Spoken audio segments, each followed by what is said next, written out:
Good morning, HB. Good morning. Good morning, Ozzy and Higgs. Good morning to Ruff. Yep, Ruff's on the couch. He can't wait to get his nap in while I come over and turn the computer on. Good morning, Derek. Good morning, Herbie. Derek, HB, and Nerdy. Good show last night. Good program. Good morning, Mystic Men. Good morning, Shane and Hammond. Good morning. Yep, it was definitely a good show. And Nerdy, as usual, showed his brainiacness with his fungi identification skills. 100%. I've taken to say 100% all the time now, too. I think I'm parroting HB. I think I got that from HB. OMAD City, good morning. Yeah. The Book of Five Rings Friday. Good book, by the way. But yeah, I think I copied HB, and I say 100% a lot now. And I like it. I like it 100%. Good morning, Laura. Good morning, Cleany. Good morning, OMAD City. I'm not mad at all. I'm not mad about cities, villages, anything. I'm not mad. Tyler. Good morning. I love it. Trent T. I love when I see you guys say good morning to each other here. It's like my second favorite part of the day. Whoa, JW Owen, you've been going through it. Right, HB, 100%. JW Owen, that sounds, wow. Glad you're back. You're more than alive. You're back, baby, back. With a capital B. Good morning. Good morning to all. Zozo LSD, good morning. Today's music day.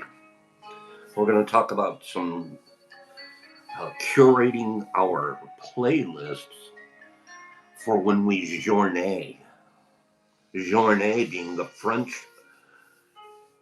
original word for journey, and a journée. National Tea Day. I didn't know that, HB. Thank you.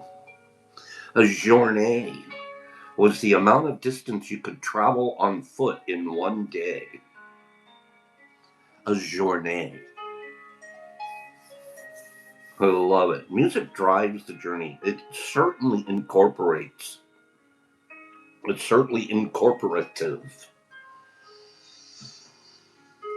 And I have underestimated its value.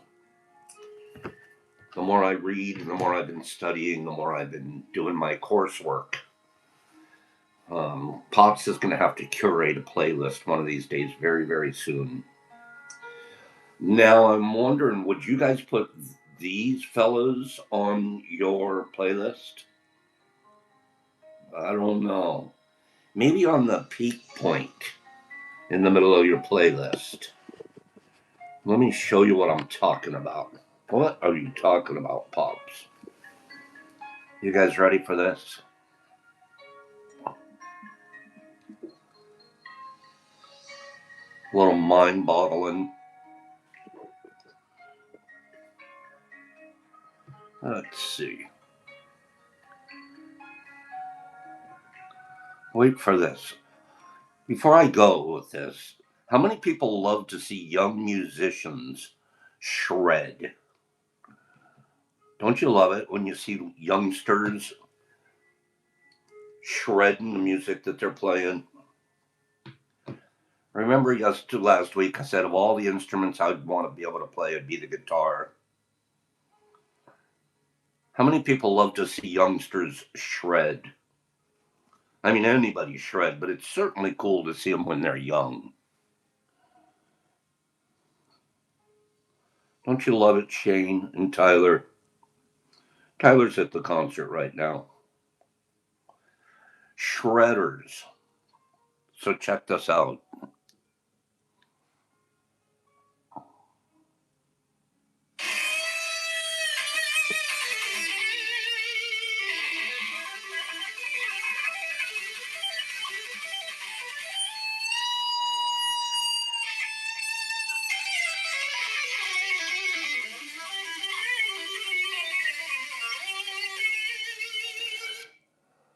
Okay, I'm going to play it again. It's longer, but check out the drums guy in the background too. I wrote to Waz yesterday. I said, "Who shredded more, the guitar player or the drummer? Who was the bigger shredder?" Wait for it. Check out the drummer as well.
Amazing.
Bam. Thank you very much.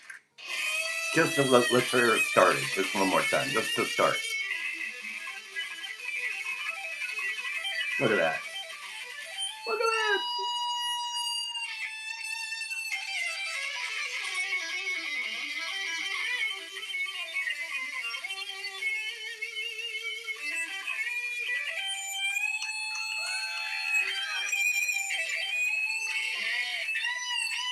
Whoa, whoa, whoa.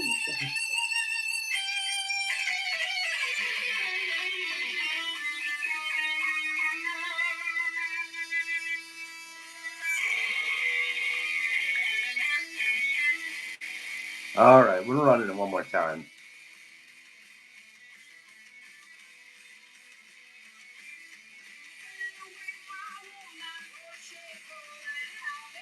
Get some.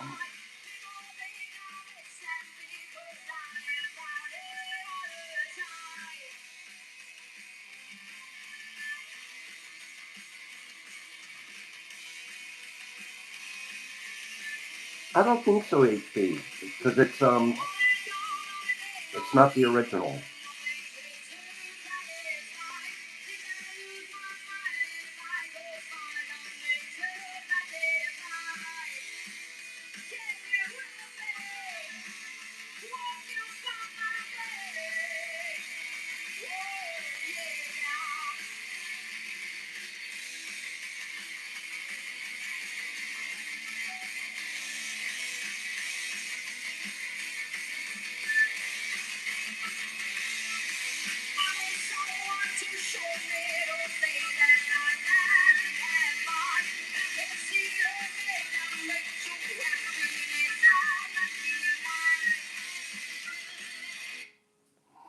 Now you got me all paranoid. Get it? Paranoid. Thanks a lot, HB. You got me paranoid.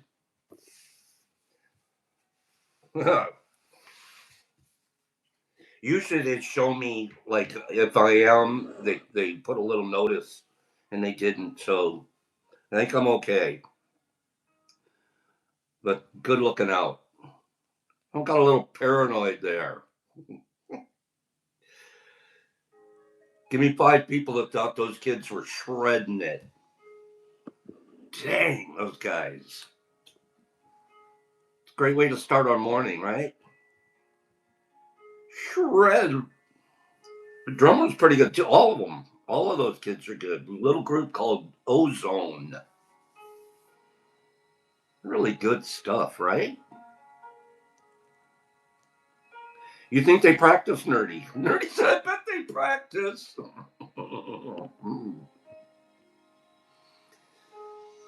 Pretty good stuff. Ozone. That video had 548 likes. I think 500 of them came from me. Great stuff.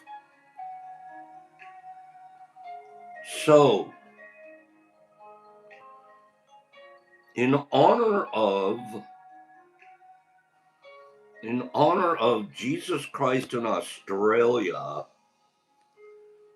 I'm going to ask you guys a quick question. Well, maybe I won't ask the question. Maybe I'll just read it as a factoid. But this is in honor of Jesus Christ in Australia. Because you know he's going to have a comment. So I might as well comment before he does. Those kids are good. Jesus Christ in Australia. Jesus Christ in Australia. Did you know that one of the world's most famous erections,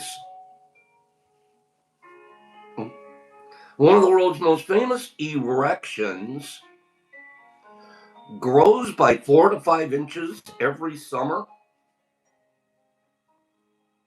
Did you know that? You're omnipotent. You should know everything.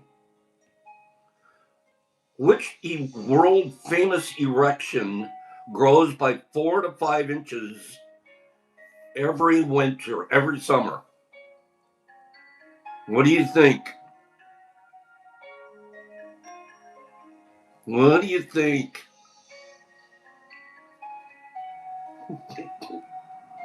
Take a guess. No goo goo, no goo goo. Making him blush. I don't think so. One of the world's most famous erections grows by 4 to 5 inches in the summer due to thermal expansion. Put your thinking caps on, kids. What do you think the answer is? Jesus Christ. Jesus. What do you think it is? Corey D pulling in the brain work this morning. Shane right behind him. The Eiffel Tower. You guys got it. Nice work, Corey and Shane. The Eiffel Tower is 4 to 5 inches taller in summer than in winter due to thermal expansion, and in winter it contracts. Who's measuring it? Who got the tape measure out? That's all I want to know. Who? That's a pretty long tape measure, by the way. Kimberly, you want to know something about Lady Liberty? I'll give you a factoid about Lady Liberty. You ready? Each of the Statue of Liberty's feet is approximately 25 feet in length. 25 feet per foot.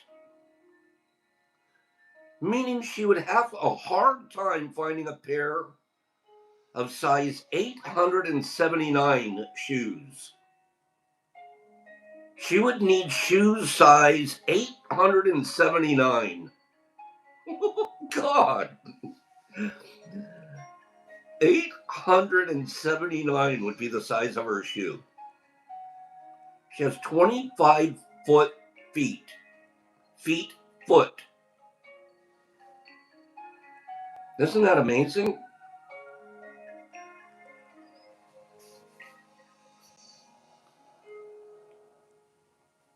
The Eiffel Tower was originally planned for Barcelona, Spain. But Barcelona rejected it, said, no, we don't want that in our city. So they erected it in Paris instead. I bet you Barcelona's kind of pissed at themselves. They're like, man, we should have took that one. Built in 1190, the original purpose of the Louvre, which is the world famous museum in Paris, its original purpose, it was built as a fortification against English and Norman invaders crossing the Seine River. It was originally a fort. Laws, use a sextant to measure that erection. How many of you are in Tennessee? Anybody here in Tennessee? Or how about you Tennesseans? You guys have something crazy going on in Tennessee. You ready for this one? The 7th largest pyramid in the world is a Bass Pro Shop in Tennessee. What? What? They built a pyramid to be a Bass Pro Shop in Tennessee? I'm not getting it. I don't get it. It makes sense if it's in Memphis, Paigey. Good call. Actually, that's a really good call. It doesn't say here where it is, but I'll give you 10 to 1 odds it's in Memphis. Good one. Bass Pro Shop, Tennessee. Somebody Google that. Where is it? See if Paige is right. Somebody Google that for me, would you? Where's that gigantic 7th world's largest pyramid in Tennessee? What city? 10 to 1 that Paige is right. Memphis being a city from Egypt as well, right? I'm betting Memphis too, Corey. Nashville, maybe. My money's on Memphis, Paige. He said it. Yeah, Paige. You guessed it and you didn't even Google it. That's great. Sudan, the country of Sudan, has over 200 pyramids, and Egypt has 138. Memphis, Tennessee. Sudan has 200 pyramids, and Egypt has 138. Craziness.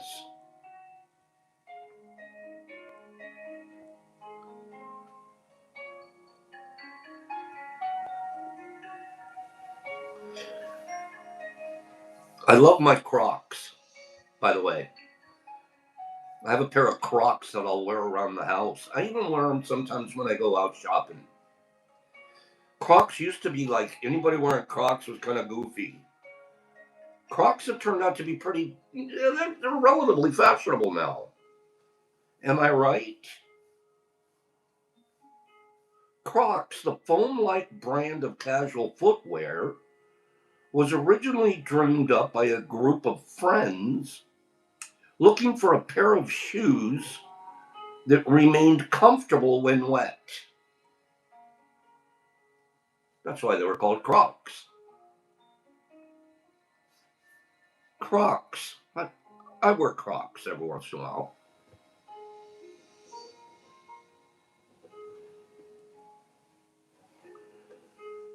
This is a weird fact, fashion fact. People started wearing pajamas instead of nightgowns during World War One, when the desire for comfort was outweighed by the excuse me, very real need to make a quick escape. Are you telling me cowboys didn't wear pajamas?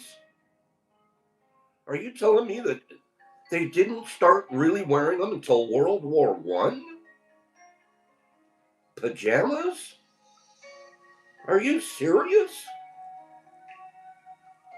Up until then, we were all just wearing nightgowns. Interesting. Jesus Christ, I don't need you to make a comment about this one. Wait for it. Wait for it. High heels. High heels were originally for men. In the 1600s, European aristocratic men wore high heels to appear taller and more intimidating.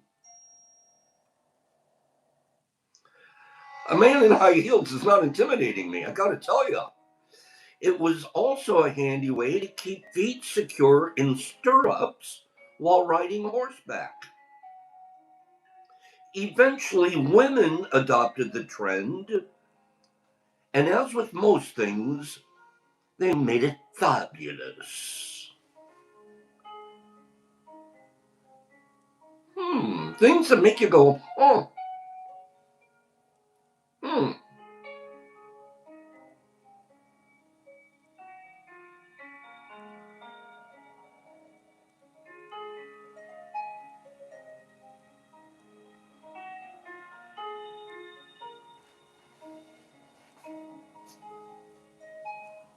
Toxic green.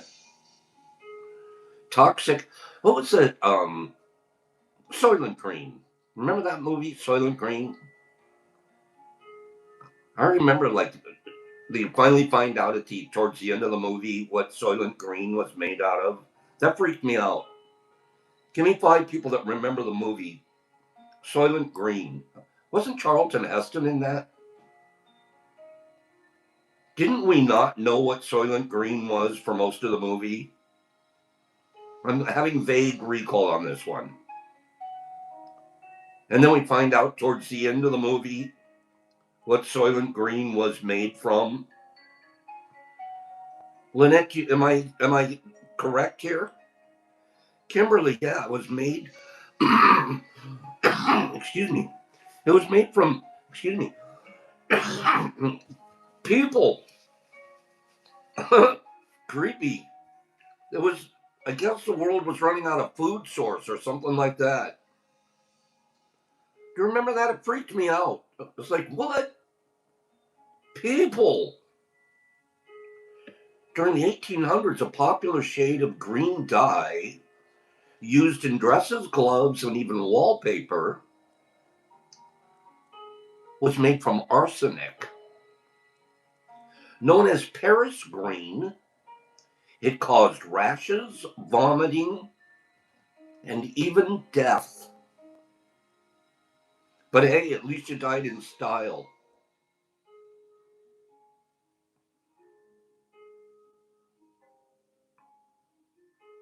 And I'll give you one final one. Who thinks Hugo Boss? Remember Hugo Boss? I remember like in the 70s and 80s, Hugo Boss was a big fashion. If you wore a boss, something from Hugo Boss, you were kind of cool, weren't you?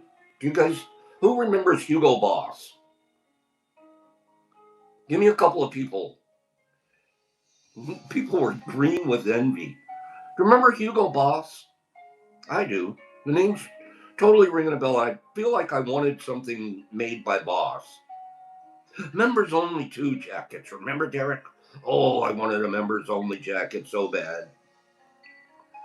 But what about Hugo Boss? You want to know something crazy?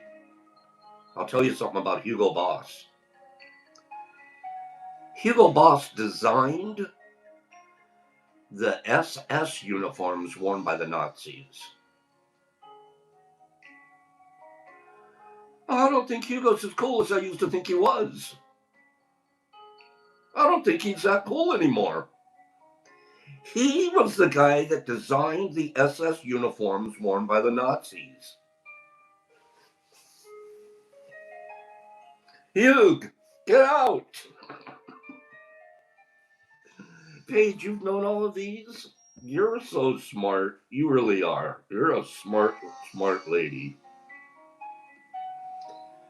Rando factos for today. Not too bad, huh, you guys? Not too bad.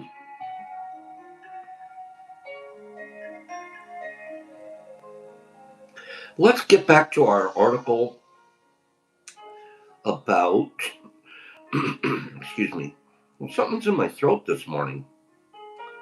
About psychedelic playlists. Merlin's all over the facts this morning. I'm going to admit, I got to admit something. Here it is. Confession time, confession time. The Nazi SS uniforms they were pretty tight. I gotta say, they were pretty tight. Scared the hell out of you, but they were tight. Okay, here we go. We're back to our article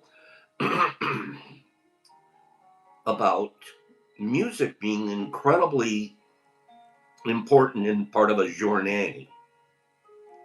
We were talking yesterday about how every culture that has involved psychedelics as part of its medicine and ceremonial rituals, they've all included music, right? And the last we heard, we were talking about the Native Americans and the West Africans and the different ones. And then this paragraph's neat. Every culture that developed a sustained relationship with plant medicines discovered the same rhythm of music independently. The wave, the arc, a beginning that opens, a middle that intensifies and releases, and an ending that brings the traveler home. So let's pick up with a beginner's guide to music theory for psychedelic sessions. Are you guys interested in this? Give me 5 people. That pops. Let's get into the second half of the story. You ready? Give me 5 people. What's the second half of the story? The whole idea of music and incorporating it in with our psychedelic journeys and therapies. It looks like it's something you guys are interested in hearing. Good. A beginner's guide. You do not need to read sheet music or understand chord progressions to become an effective music facilitator. But a few foundational concepts will immediately improve how you think about playlist design. Major key versus minor key. Within psychedelic therapy, the musical key can play an important role in shaping the emotional tone and psychological movement of a session. While every participant responds differently to music, many facilitators intentionally use shifts between major and minor tonalities to support different phases of the journey. Major keys sound bright, open, and resolved. Think of morning light, a sense of arriving somewhere safe.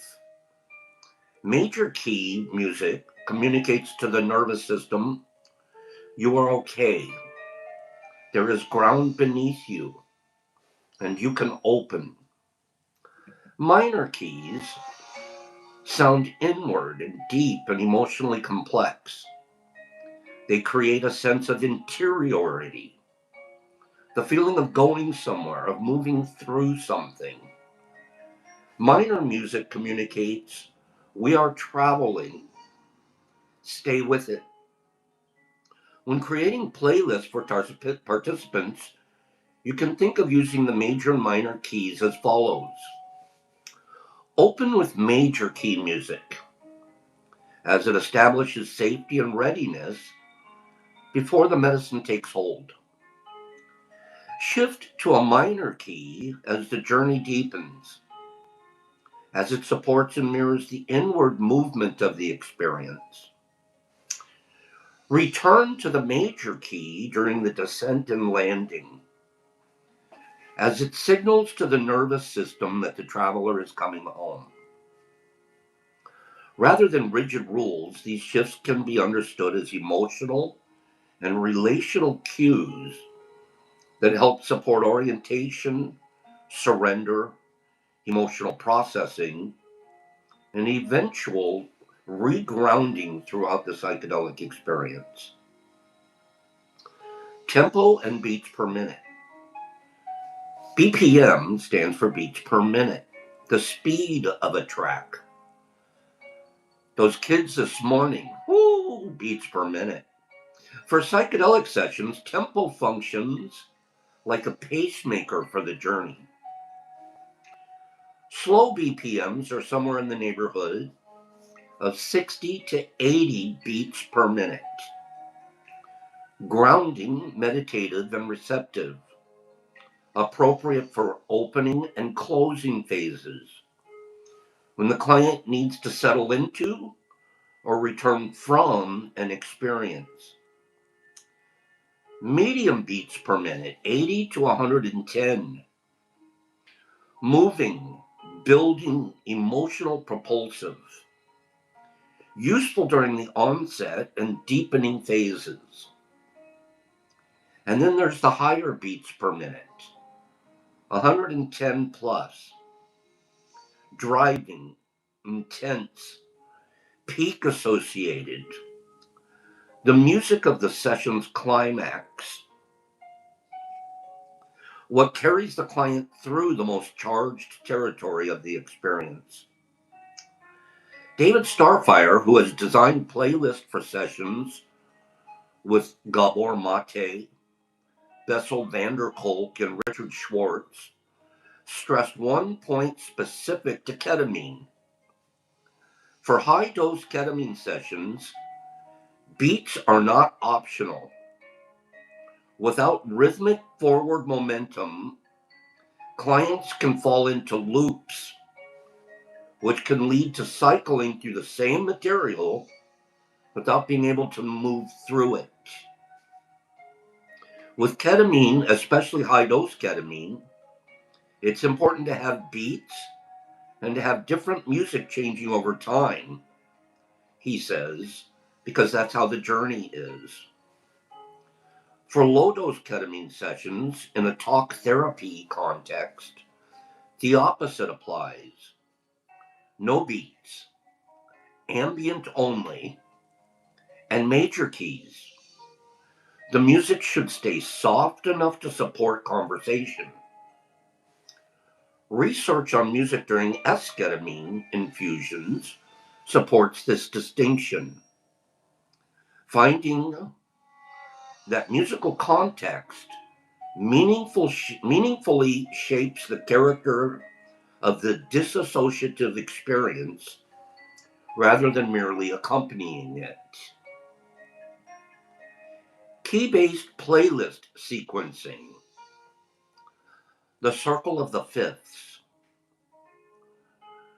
The circle of the fifths is a diagram that arranges all 12 musical keys so that adjacent keys are harmonically compatible. They share chord tones and sound smoother when played one after another. That's called the circle of the fifths. The practical implication for practitioners. Sequence your playlist so that each song's key neighbors the previous song's key on the circle. Going from a C major song directly to a C minor, no, directly to a C major song creates subconscious dissonance. Clients in altered states are particularly sensitive to this, and it can feel like something is going wrong without knowing why. Here, I should post this on my IG, is an idea. It's hard to see, but you should sequence it like this for it being the most effective based off of research. You wouldn't go from here to here. You would do it this way.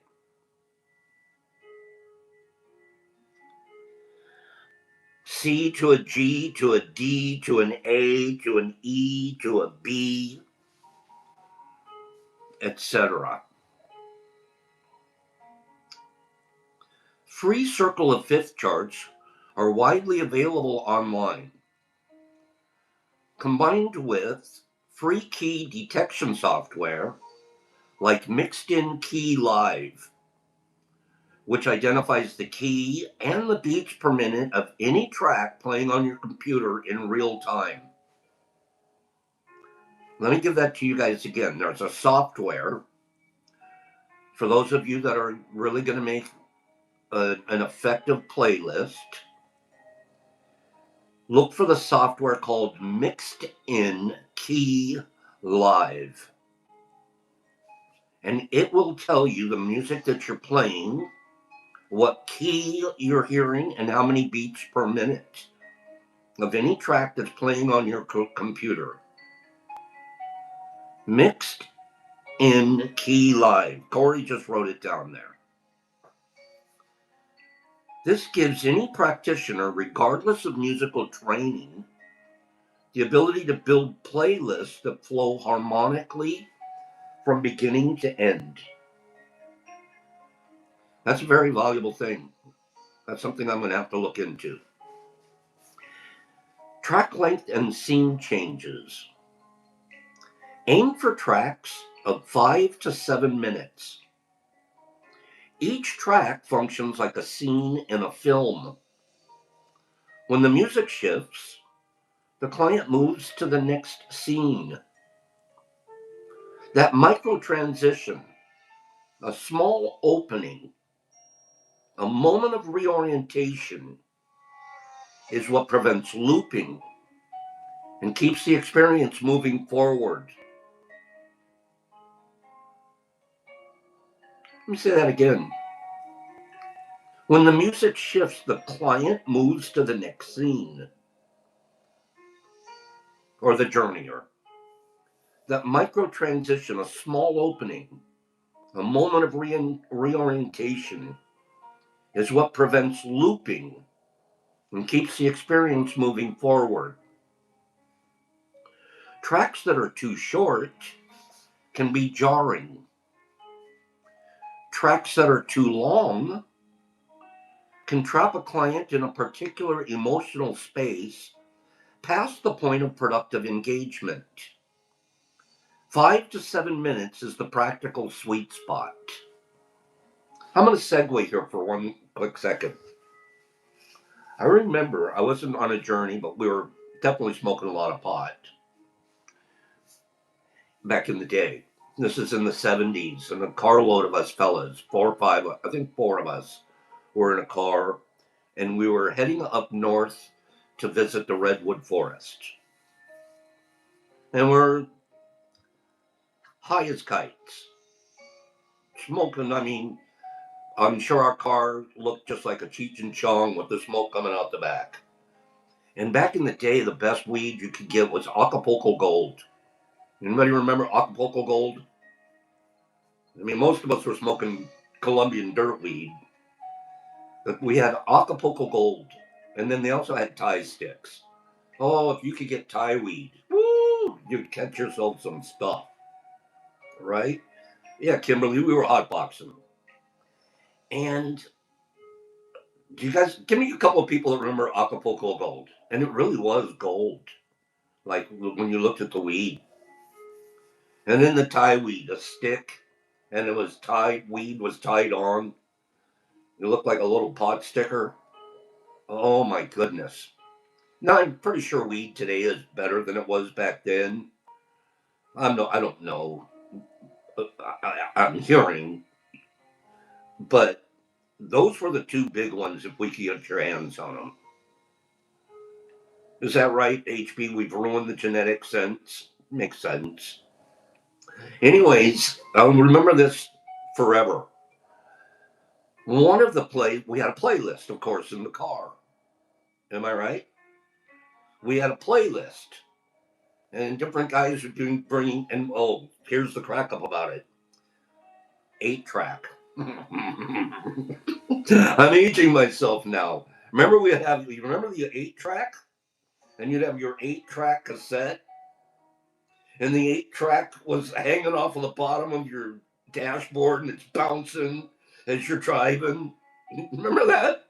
When you would attach an 8 track to the bottom to your car because it didn't come stock. Come on, man, give me some people that remember that. The 8 track that you got one of your friends to attach to the car.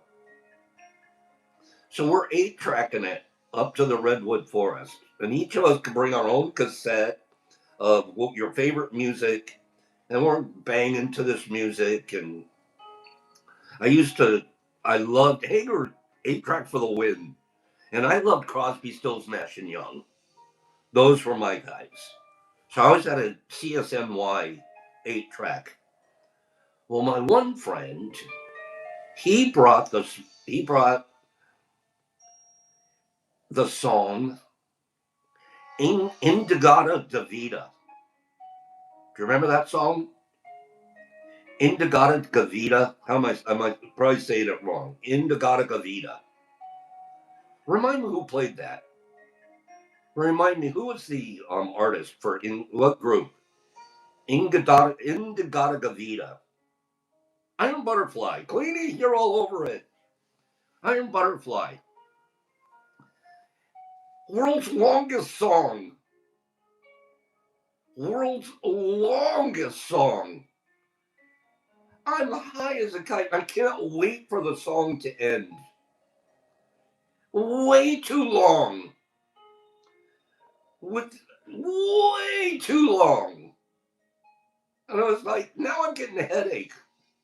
Would you? But I'm in the car with my buddy, so I couldn't tell him. But by the end of Indigata Gavita on my way to the redwood forest, thanks. What should have been a great song, man, I pull over on car sick. That's my segue. Some songs are too long.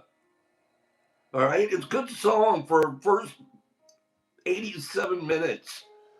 Okay, how long is that song?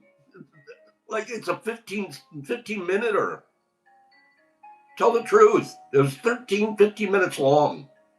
20 minutes long, Corey says. Way, way, way too long. 60 minutes, Aaron says. And so from then on, I don't like Indigada Gavita. I have Indigada Gavita PTSD. Okay? So all of that to say, 5 to 7 minutes is the sweet spot. Okay? Kimberly was the whole side of the 8-track. Give me 5 people that agree with Pops. Indigada Gavita is too long. Come on. Unless you really, really like long songs. Okay? Longest song I ever heard. 18 and a half minutes too long. Hey, we listened to that stuff back then. Okay? Way too long. Greedy listened to it twice. Never again. Way too long. Freebird was okay. Freebird was like at the edge of too long. But we need the clip version. You guys, if you haven't listened to Indigada Gavita, go listen today. Go catch yourself a headache, especially if you can listen to it on an 8-track in a car filled with Acapulco Gold smoke. Oh, good morning, Michael Patterson. It's wonderful to see you here. Do you remember that? Come on, guys. Somebody's got to agree with Pops. Indigada Gavita. Knock it off. I don't recommend it on your playlist. Okay? Don't, Derek, don't threaten me with a good time. Derek's in the car. Derek, what are you bringing on your playlist? Indigada Gavita, it's just a strong recommendation. It may not be the song you want on your curated playlist for a journée. Okay?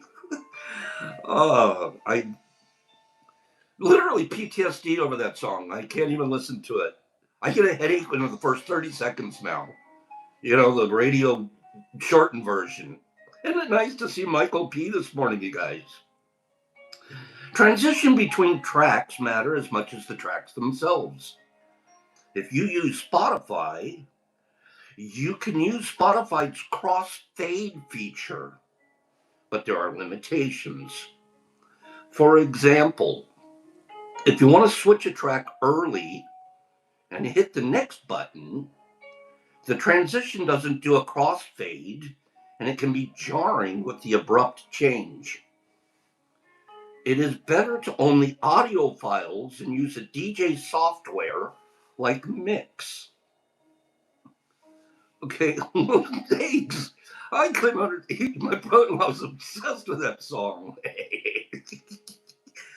I'm cracking myself up from remembering that when we're here talking about curated playlists. I remembered just getting sick, literally physically sick in my head, like pounding. It was like, would you come on, man, pull over? I got to throw up. But the Redwood Forest was wonderful. Okay. All right. If the music program doesn't offer a crossfade and there are silent gaps between tracks, use a rain stick, a shaker, or a set of chimes so the silence between songs is held rather than dropping. The question of lyrics. The rule of thumb is to avoid tracks with lyrics from native and familiar languages. This is one of the most consistent pieces of guidance across practitioners. In a non-ordinary state, words can have an impact. A familiar lyric, even from the song clients love, can redirect the journey, trigger associations, or impose a narrative that belongs to the song rather than to the client's process. That's interesting. A 2024 review in the Psychedelic Medicine noted that music selections guidelines consistently recommend avoiding music with lyrics for this reason, as semantic content competes with the client's inner narrative during the session. Vocal music in non-native languages can be valuable. The human voice carries something that no instrument can replicate. But wordless musing, chanting, and vocalization allow that quality through without the semantic freight of languages.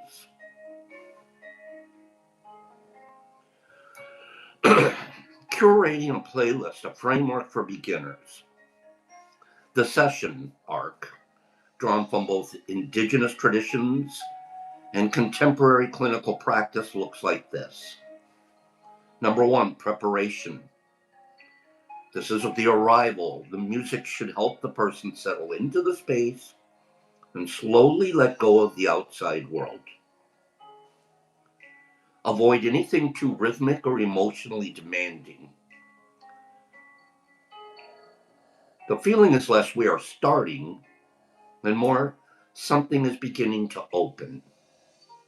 Phase two is the onset. As the medicine starts coming on, the music begins to shift with it. The energy becomes a little more inward. Minor keys often start to appear here, along with subtle percussion, flutes, drones, or world instruments. Phase three, the deepening. This is where the music starts to carry more momentum. Rhythm becomes more noticeable and layers build. Tracks feel emotionally richer with more texture, and they feel more alive and dynamic. In phase four, the peak. This is often the most emotionally charged part of the experience. The music may become bigger, more rhythmic, more intense, or more cinematic. Drums, strong melodies, layered instrumentation, and emotionally evocative pieces are often used here to help support depth, surrender, and emotional breakthrough. Phase five, the descent. Eventually, the intensity of the journey begins to soften. The music follows that movement. Rhythms slow down, spaciousness returns, and major key elements often begin reappearing. Phase six.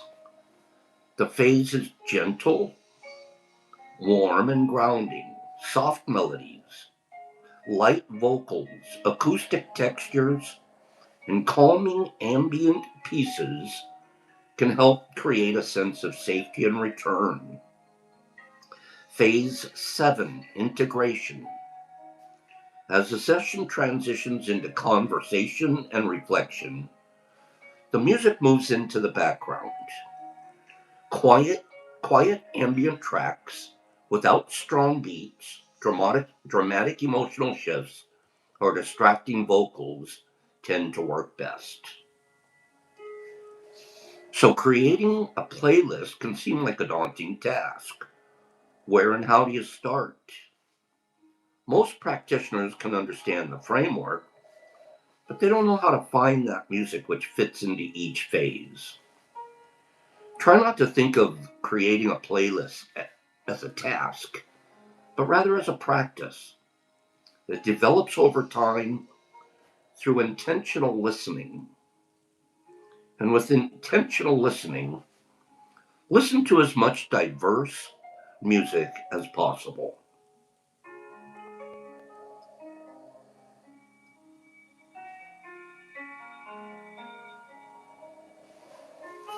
There's more to this. I'm going to finish it tomorrow. There's a little bit more, and I don't want to skip it.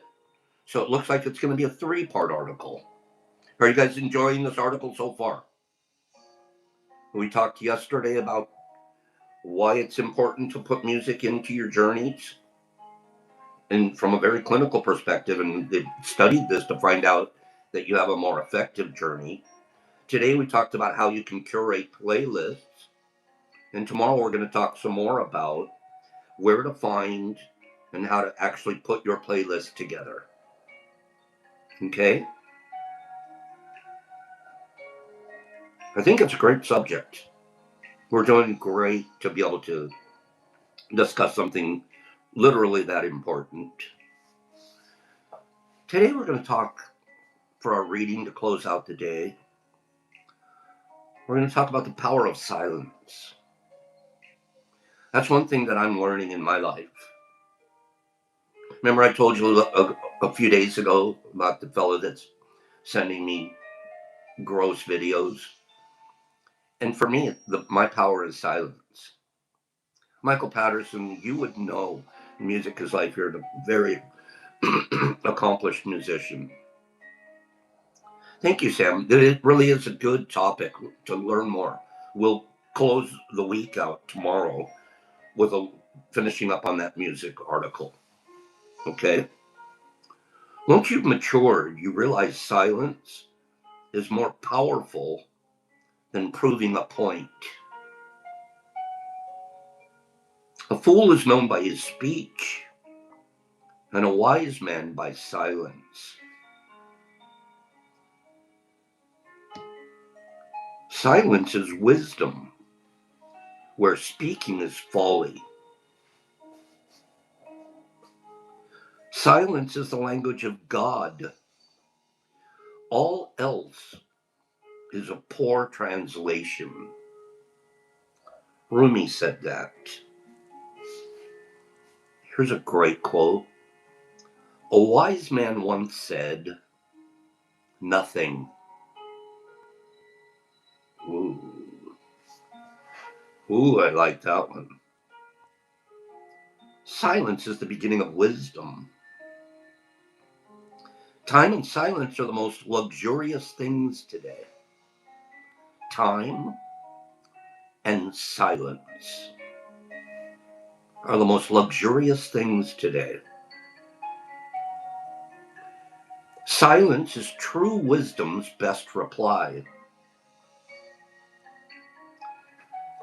He who does not understand your silence will probably not understand your words.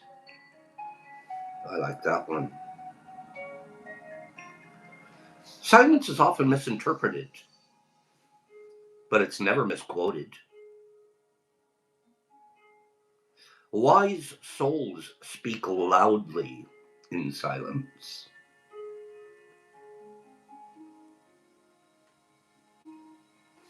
Dalai Lama says, silence is sometimes the best answer.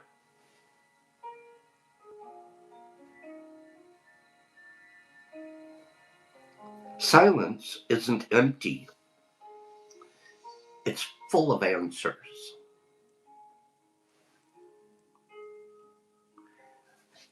I'll close. Those are all a bunch of quotes that I have found about silence. We're going to hear what Lao Tzu has to say about it here in one moment. But let's hear what Mother Teresa has to say. God speaks in the silence of the heart. Listening is the beginning of prayer. I want you guys to pay attention to this. The same exact letters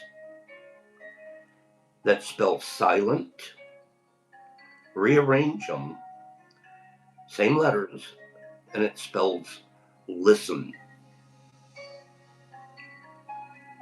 Listen and silent have the same exact letters.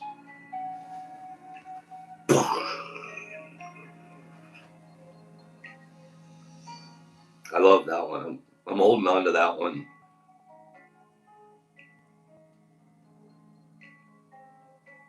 Right, Tyler? Lao Tzu. Those who know do not speak. Those who speak do not know. We have a lot of speakers out there today, don't we? Wisdom often lives in silence. Lao Tzu reminds us that true knowing does not need constant explanation or display. The more deeply we understand, the less we feel the urge to prove it with words. The more deeply we understand, the less we feel the urge to prove it with words. Oh, I was a word prover most of my life. Word prover. I'm going to prove it. Listen to me. Silence allows space for insight to mature, while excessive talk often scatters energy and it obscures truth. In a world that's filled with noise and opinions, choosing silence can be a powerful act of clarity. Give me 5 people that are liking this concept, this topic. I'll finish up with a couple more thoughts about silence and wisdom. Nipper, I love the idea of not having to constantly explain myself. I love that. Isn't this something that we should consider more in our personal lives? Practicing silence. Here I am talking for an hour straight and telling you guys to be quiet. It's not like that. I'm living a much, much, much more silent life than I ever have because I buy into this. I do. I totally believe this. And I'm grateful that the Tao and the studies that I'm doing have brought me to these realizations. I'm extremely grateful. From a guy that's filled with information and wants to convince with words, Mr. Debate, Mr. Altar Call. Not so much anymore. In a world filled with noise and opinions, choosing silence can be a powerful act of clarity. It does not mean withholding love or retreating from life, but letting words arise only when they are needed and when they're kind. Only speak when your words are needed and when they're kind. What do you think about that? That's one to practice, right? If you don't have anything good to say, don't say anything at all. I like this way of saying it better.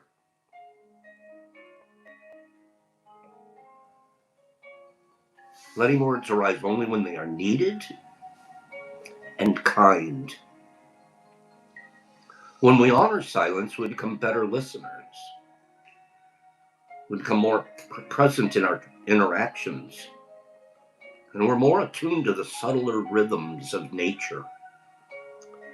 The greatest truths are not shouted. They are quietly lived. Goosebumps. The greatest truths are not shouted. They are quietly lived. So today, let this be your homework assignment. Practice silence today. In one conversation, choose to listen more than you speak. Resist the urge to fill every pause with words. Notice what arises in the quiet, the feelings of others, and the wisdom within yourself, the calm in your own breath.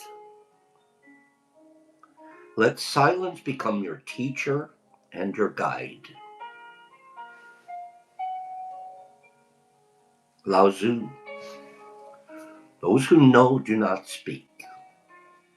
Those who speak do not know. is a valuable lesson today, especially in this world of, like they said, noise and chaos, filled with opinions. What's your opinion? I don't have one. I can briefly illustrate an experience, but I'm choosing to not have an opinion. People look at you, what? What did you just say? But what's your opinion? I don't have one. I can briefly illustrate an experience. Try that one on for size. Great message.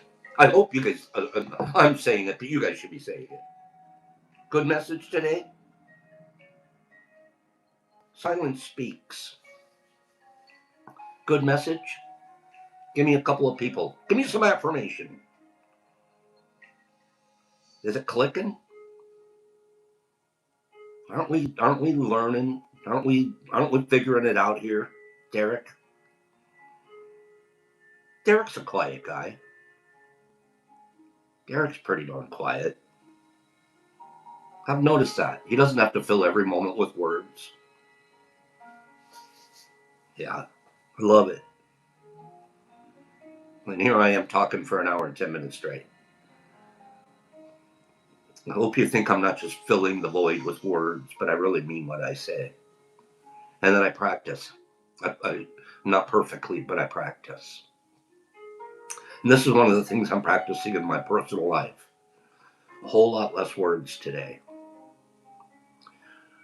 I'll close with the 4 agreements. Be impeccable with your words. Use them frugally, economically. Don't always have a whole lot to say. Have a whole lot to listen instead. Don't take things personal. Many times it's just blab. It's just blabber. Nippy was born chatty. You don't strike me as chatty. Thank you, B. Number 3, don't make assumptions or have expectations. You're literally birthing a resentment when you have assumptions, make assumptions, or have expectations. Don't speak your expectations. Ava's chatty. But little kids get a chance to be chatty.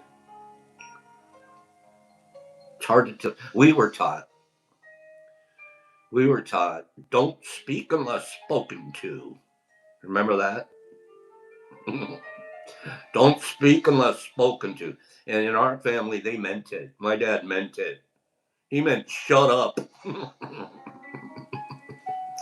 Maybe that's why I don't shut up as much as I can.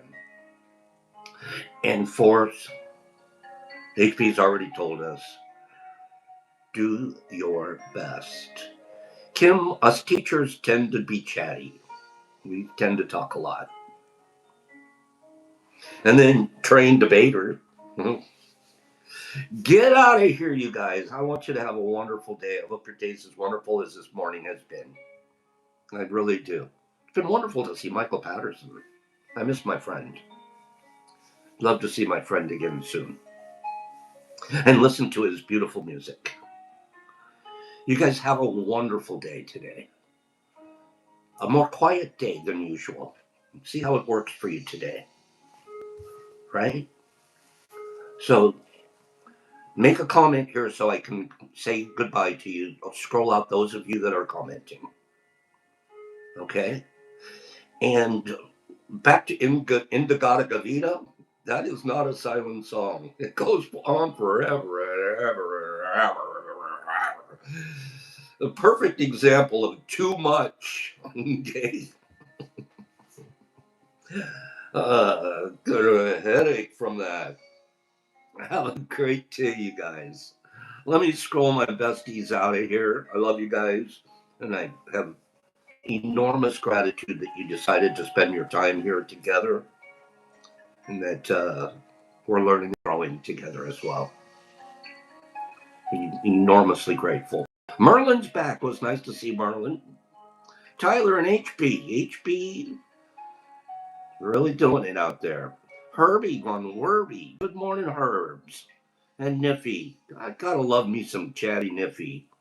And Derek Anderson, the quiet man. Cleany! Cleany and his bud grease. And B. Hendricks. Experience is the best teacher. And Tyler. And who else? Sammy P. Heard what he needed to hear for a show. For show. And who else? Jesus Christ in Australia.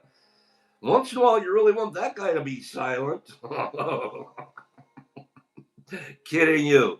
Nersey, just woke up, but you made it. You made it exactly when you were supposed to.